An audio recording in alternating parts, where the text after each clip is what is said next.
বাহ বাবা, চমৎকার ছেলে তুমি, চমৎকার ছেলে তুমি।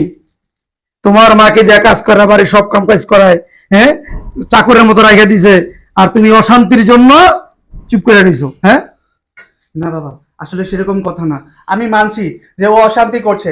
ওর সাথে যদি অশান্তি করে ওকে আমি বাসা থেকে বের করে দিই, এমনকি ওকে যদি আমি ডিভোর্সও দেই, কি হতো তাতে? আমি অন্য একটা মেয়ে বিয়ে করতাম, সেই মেয়েটা তো ওর থেকেও খারাপ হতে পারতো।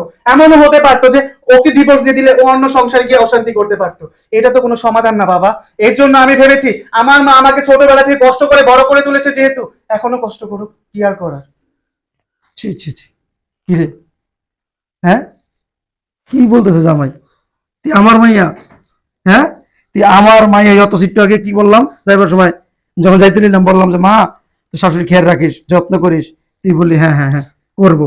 এই এই খেয়াল, এই যত্ন, বাড়ির চাকর বানাই দিছ শাশুড়ি রে। এই একটা মানুষ যদি কোনো কিছু না পারে, শাশুড়ির সাথে আইসা শাশুড়ির সাথে ভালোবাসা দিয়ে সবকিছু শিখে, তুই পাক করতে জানো, সংসারের কাজ জানোস না, তুই শাশুড়ির সাথে তুই শিখবি এগুলা। আর তুই তা না কইরা তুইও শিখোস না, তোর শাশুড়ি চাকর বানাই দিছস। বাড়ির সব কাম কাজ এই মুরব্বি করে। কিরে, কথা কয়া মাথা নিচে করে রাখছিস লিগা?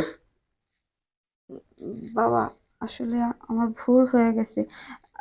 তুমি তো জানোই আমি কোনো কাজকর্ম পারি না, তো